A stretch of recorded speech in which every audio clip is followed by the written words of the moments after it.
Friends আজি প্ৰথম আমি জেঠমহীয়া মাটি চহাবৰ কাৰণে মানে প্ৰথম চাহ হাল বাবৰ কাৰণে ওলাই আহিলোঁ।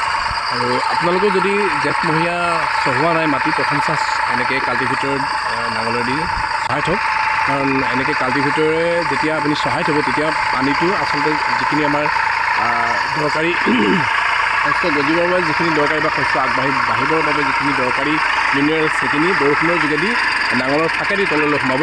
আৰু ৰোটাভেটৰখন প্ৰথমতে চলাই নিদিব, ৰোটাভেটৰখন প্ৰথমতে চলাই দিলে তলটো সমান হৈ যায় চোতালৰ দৰে, গতিকে বিশেষ মানে গছৰ মানে বা শস্যৰ শিপাই আহৰণ কৰিবলগীয়া মিনাৰেলছখিনি তেতিয়া ভালদৰে নাপায়। গতিকে আপোনালোকে প্ৰথমতে কাল্টিভেটৰ দি বাব, আৰু যদি কাৰোবাৰ বাবলগীয়া আছিলে জনাব, আমি বাই আছোঁ।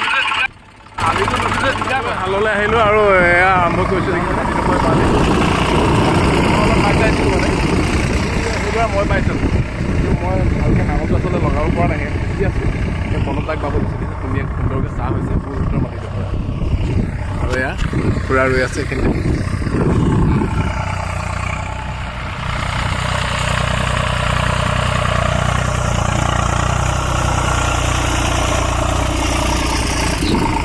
এনেধৰণে বগলীবিলাক যে আহে, বগলীবিলাকৰ দৃশ্যটো চাই ভাল লাগে, কিন্তু দেখিছেনে এইখিনি পোক পৰুৱা খাবলৈ আহে বগলীবিলাক। আমাৰ ইয়াত যথেষ্ট বগলী আছে, দেখিছে বগলীবিলাক মানে হাল বোৱা শব্দ শুনিলে আজিকালি ট্ৰেক্টৰৰ শব্দ শুনিলে হয়। আগতে মানে হাল যেতিয়া আমি নাঙলেৰে হাল বাওঁ তেতিয়াও একেবাৰে নাঙলৰ কাষতে চাৰিয়ে ঢুকি পোৱা জেগাতো বগলীবিলাক থাকে, কিন্তু আমি কোনোদিনা বগলী মাৰি নাপালোঁ। কিয় কাৰণে বগলীবিলাক এই শস্য পথাৰৰ বাবে ইক'চিষ্টেম হিচাপে কাম, দৃশ্যটো সঁচাকৈ ভাল লাগে।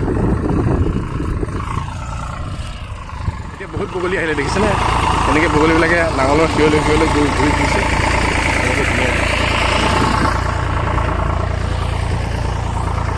ভয় নকৰে বগলী, ভয় নকৰে সিহঁতি।